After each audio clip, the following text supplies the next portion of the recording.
Buonasera da Sicilia 24, le principali notizie. Terremoto in Fratelli d'Italia, sorpresa, Manlio Messina lascia il partito, valuterò se restare in Parlamento. Scandalo Ars, il presidente Galvagno si difende davanti ai probiviri, ho detto tutta la verità. Bimba morta a Palermo, l'autopsia non chiarisce le cause del decesso, la mamma della piccola sentita dai magistrati chiede che gli altri figli non le vengano tolti, affidateli alla nonna. A Sant'Elia nel Palermitano scoppia una rissa e un giovane spara con una pistola a salve, panico tra i presenti. Imprenditrice vittima di usura, 8 indagati, tra loro anche parenti della donna, l'inchiesta dei carabinieri di Palermo, i tassi arrivavano fino a oltre il 1000% annuo. Messina è arrivato partito da Torino il Sicilia Express, il treno riporta i siciliani a casa per le vacanze, musica, animazione e cibo per rendere il viaggio più piacevole. Calcio, vittoria in amichevole contro i francesi dell'Annecy e il ritiro terminato per i rosanero, varati i calendari di B, la prima sarà Palermo-Reggiana. Nella prima amichevole contro l'Ascoli il Catania pareggia 0-0, adesso la dirigenza si concentra sul mercato per rinforzare l'organico.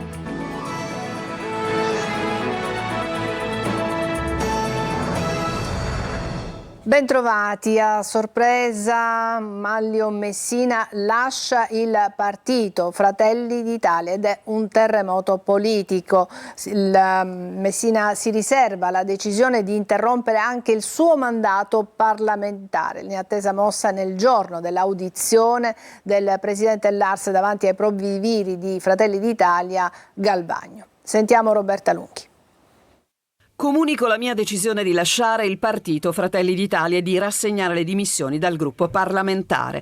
Poche ma assai dure e chiare le parole di Manlio Messina, deputato catanese, figura di rilievo del partito, fedelissimo meloniano ed ex assessore al turismo della regione siciliana.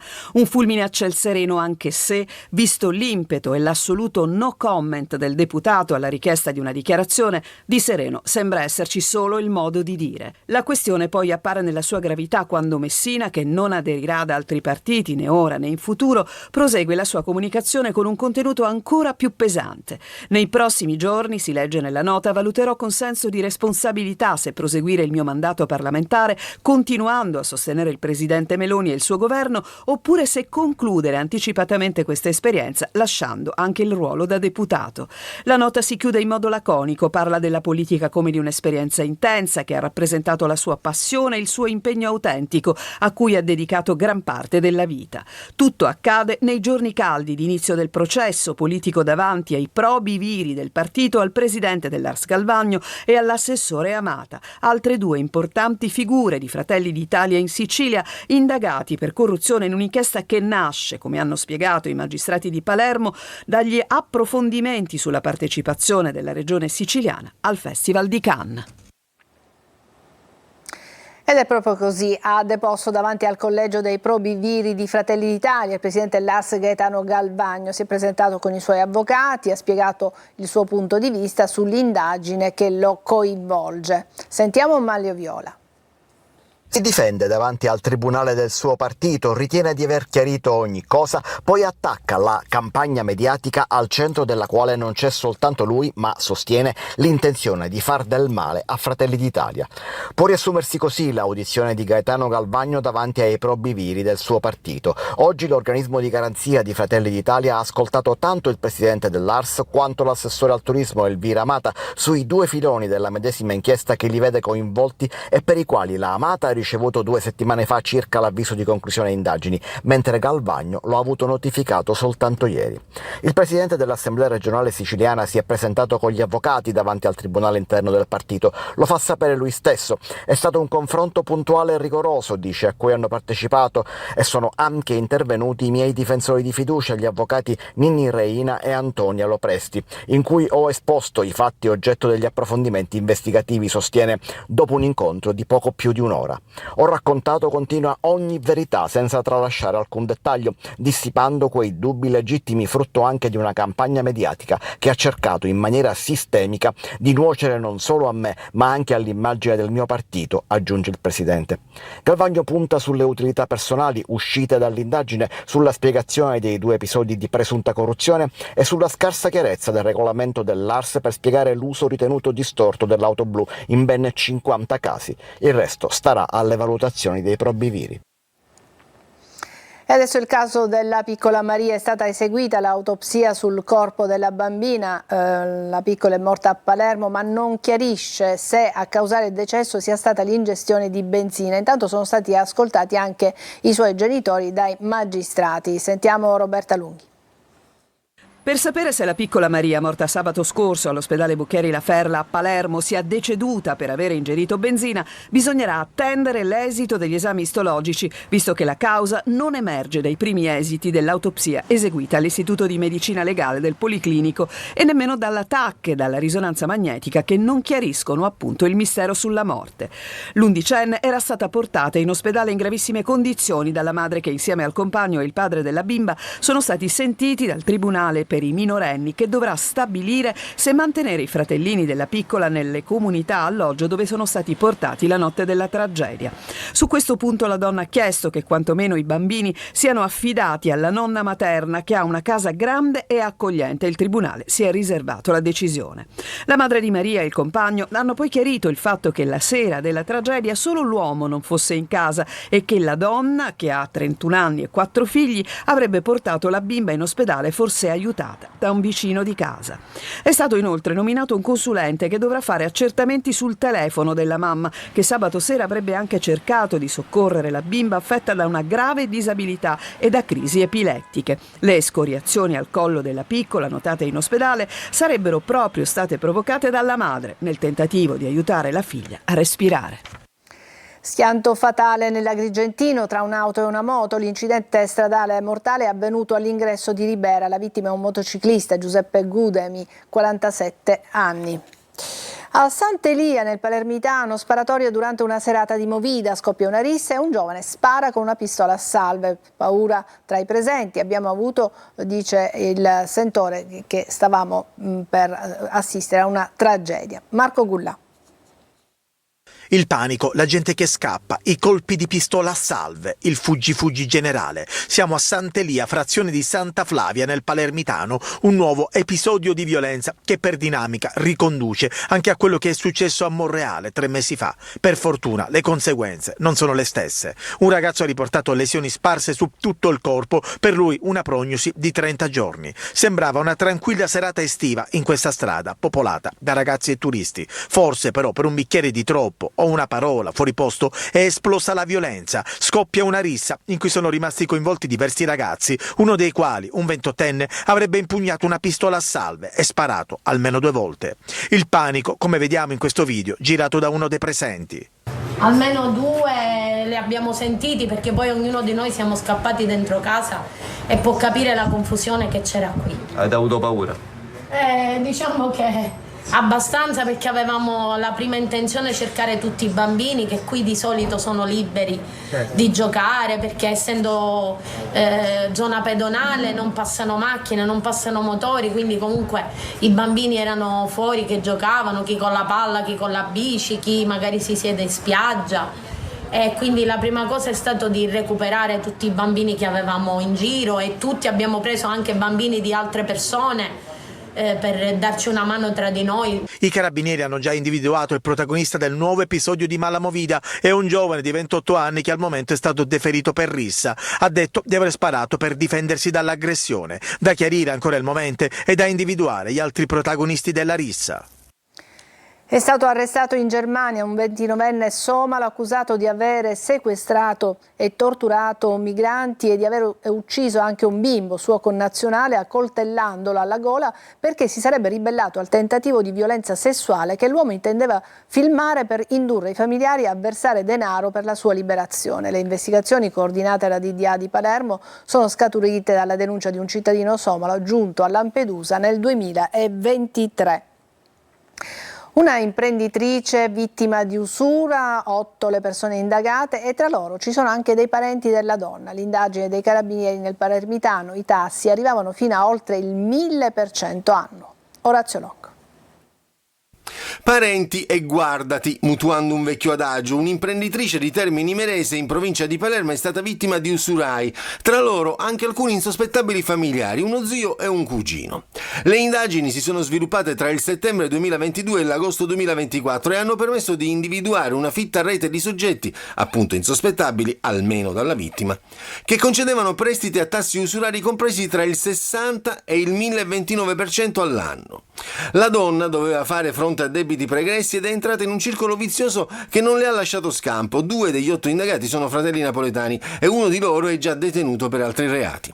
Proprio quest'ultimo, mentre si trovava in carcere, ha minacciato telefonicamente la vittima per indurla a saldare il proprio debito con un tasso usurario del 73% annuo.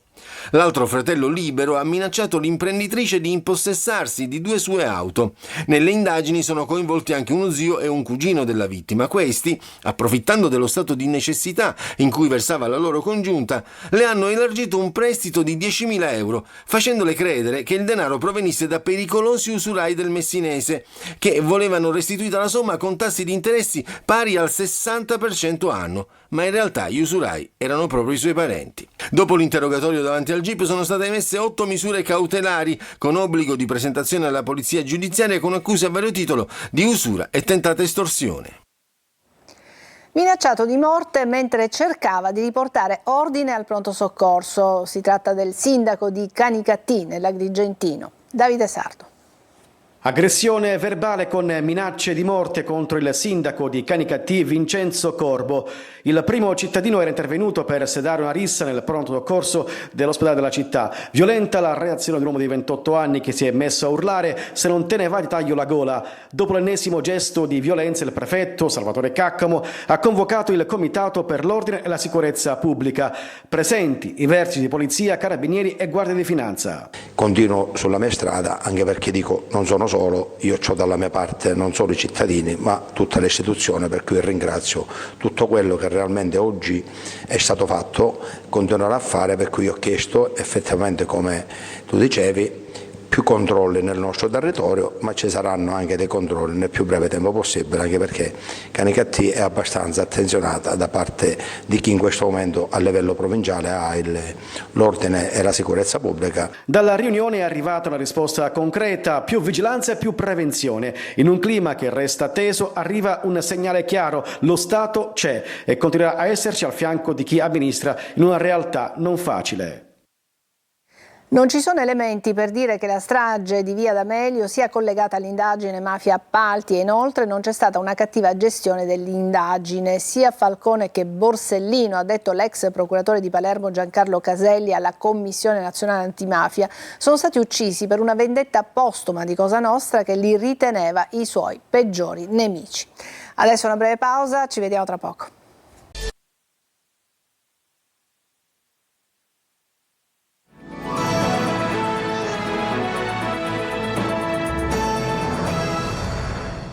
È arrivato questa mattina a Messina il Sicilia Express, il treno che ha riportato i siciliani a casa per le vacanze, è partito ieri da Torino. Francesco Triolo.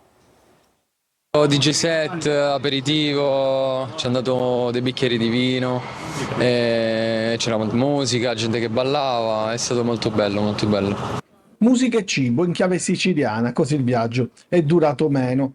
Non è più una novità il Sicilia Express, che è arrivato anche quest'estate dopo l'esperienza a Natale, a Pasqua, per portare in Sicilia a tutti i siciliani che hanno potuto approfittare dell'offerta con i biglietti calmierati da 29,90 € per poter tornare per le vacanze. Questa è la parte del treno che andrà a Siracusa, dall'altro lato c'è quella che sdoppiando il treno andrà a Palermo. Picciotti, io non ho mai preso questo treno prima volta, esperienza bella, soprattutto consiglio se venite con amici o altro, e insomma aiuta l'ambiente, tutte cose, il bar. Picciotti stupendo. È stato un divertimento continuo perché non abbiamo percepito proprio il tempo che passava. Vorrei anche ringraziare lo staff che comunque per qualsiasi problema c'è sempre stato. A bordo animazione e divertimento. Andata benissimo, faticoso, ma ci siamo divertiti perché abbiamo garantito questa animazione dalla partenza da Torino Portanuova fino praticamente a ieri sera tardi, quindi è stata una bella esperienza. Il ritorno il 23 agosto con l'iniziativa di VFS, Treni Turistici Italiani e Assessorato Regionale alla Mobilità, che ha già fatto registrare il tutto esaurito. Cambiamo decisamente argomento, parliamo di Catania e dell'emergenza incendi, troppi gli inneschi pericolosi in una città dove la prevenzione continua ad essere un optional. Oggi vi mostriamo la situazione tra Montepo e San Giorgio. Tonino De Mana.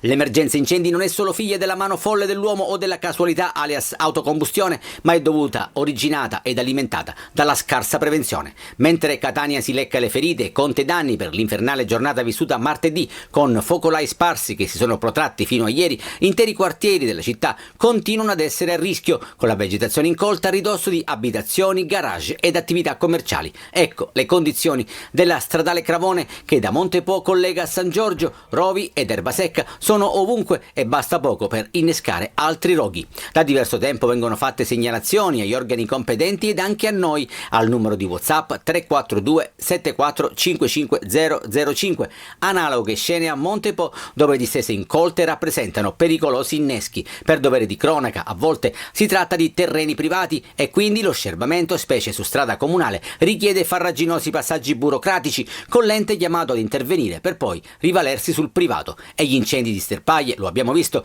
minacciano spesso gli assi viari e basta guardare queste immagini per capire il perché. Erba alta e secca separa le abitazioni di Montepo con il raccordo della tangenziale che conduce all'ospedale Garibaldi Nuovo. In questo caso basta una cicca di sigaretta, magari lanciata da un auto in transito, per scatenare l'inferno. E adesso una notizia, primo caso di West Nile a Catania, è un 74enne di Caserta ricoverato nel reparto di rianimazione dell'ospedale Cannizzaro. L'uomo, immunodepresso, ricostruisce il sito lasicilia.it, si era presentato al pronto soccorso con febbre alta e accusando una vista sdoppiata. Restiamo a Catania, nasce l'osservatorio sui beni confiscati alla mafia per incentivare l'utilizzo a scopi sociali ma anche per monitorare la gestione successiva, 150 quelli a disposizione dell'amministrazione. Lorena Dolci.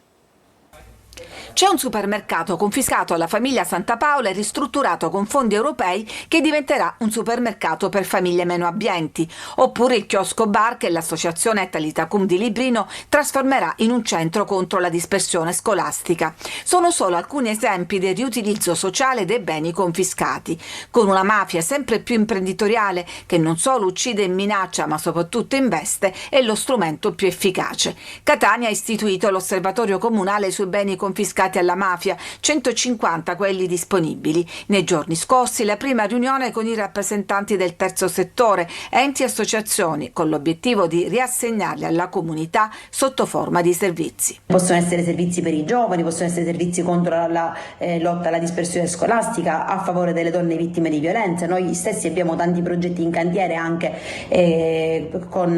a supporto dell'emergenza abitativa. Ma il ruolo dell'osservatorio continua anche dopo. Avrà il ruolo di sentinella, perché in realtà non basta essere vigili nell'assegnazione dei beni confiscati alla mafia, ma occorre esserlo anche dopo l'assegnazione, proprio per evitare un uso distorto. Viabilità in tilt nel primo pomeriggio sulla A18 Catania-Messina, la causa un tir in panne con sversamento di gasolio sulla carreggiata. L'autostrada è stata in un primo momento chiusa al traffico veicolare in direzione Messina con uscita obbligatoria a Roccalumera. Dopo circa un'ora la parziale riapertura sulla corsia di sorpasso col traffico veicolare in lenta ripresa, ma le code sono proseguite per ore. Sul posto sono intervenuti Polizia Stradale e CAS. E adesso una pausa, a tra poco.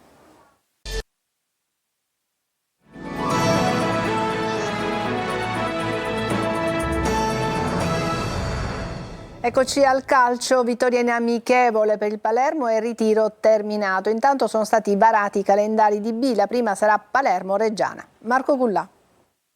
Altra vittoria in amichevole, ritiro concluso per il Palermo. I rosanero ieri hanno vinto 3-2 con i francesi dell'Annecy, formazione che milita in Ligue 2. Un test attendibile per la squadra allenata da Filippo Inzaghi, che dopo 18 giorni di preparazione si trasferirà in Sicilia in vista di altri test estivi e dei primi impegni ufficiali. Il Palermo ha giocato un buon test, dopo 4 minuti si sblocca Poyampalo, primo gol in amichevole per lui.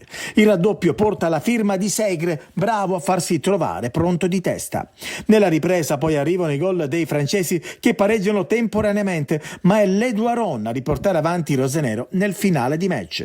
In campo anche gli ultimi arrivati, ovvero Palumbo e Bani. Adesso il ritorno a Palermo, il 4 agosto, la ripresa della preparazione a Torretta. Sono molto soddisfatto, oggi era un piacere vedere giocare il Palermo, a volte anche troppo sbilanciati, però questa è la mentalità che dobbiamo avere. Sono molto soddisfatto perché insomma chiudiamo un ritiro molto impegnativo, dispendioso, dove li ho fatti correre veramente allo streno senza un infortunio, e questa è la cosa che mi preoccupava di più, perché per lavorare così intensamente qualche infortunio l'aveva messo in preventivo, ma invece insomma stanno tutti bene, alla ripresa ci saranno tutti al 100% e abbiamo messo minutaggio nelle gambe di tutti. Varati i calendari, il Palermo esordirà nel weekend tra il 23 e il 24 agosto contro la Reggiana al Barbera. Anche la seconda sarà in casa, i siciliani affronteranno il Frosinone. Alla terza su Tirol Palermo, alla quarta rosanero, ancora in casa contro il Bari. E dopo la prima amichevole contro l'Ascoli, il Catania si concentra sul mercato. Sergio Colossi. Si è conclusa senza reti l'amichevole tra Catania ed Ascoli giocata a porte chiuse a Norcia. Contro una pari grado inserita nel girone B di terza serie, i rossazzurri alla prima uscita stagionale hanno disputato una partita piacevole ed equilibrata. Esordio per Pieraccini al centro della difesa, Casasola e Donnarumma esterni, forte in attacco. Alla ripresa allenamento pomeridiano per la squadra nel ritiro di Norcia. I dirigenti proseguono l'intenso lavoro sul mercato per assicurare a Toscano rinforzi di qualità e allo stesso tempo smaltire un organico con diversi esuberi. A centrocampo servono 2 acquisti anche a causa della squalifica di Higuaini, che salterà il primo mese di campionato. Andrea Vallocchia rimane l'obiettivo numero 1, ma Ternana e Catania faticano a trovare l'accordo per i rilanci del club umbro. Pastore ha comunque soluzioni alternative. In attesa di completare il tesseramento e ufficializzare Martic e Corbari, anche l'attacco è un reparto attenzionato dalla società. Dopo Forte si cerca un'altra prima punta che porti in dote una doppia cifra di gol e raccolga l'eredità lasciata da Inglese. Rescissioni d'attualità in casa rossazzurra, Teglio e Montalto presto si aggiungerà Peralta, poi libero di tornare a Foggia. Domenica il Catania completa il ritiro con un altro allenamento congiunto. Sono stati resi noti giorni e orari delle prime 7 giornate di Serie C. Nel primo turno esordio domenica 24 agosto alle 21 per il Catania in casa con il Foggia. Stessa data e orario per Casarano Trapani. Lunedì 25 agosto, sempre alle 21, si giocherà Salernitana Siracusa. È tutto per questa edizione di Sicilia 24. Grazie per averci seguito. Buona serata.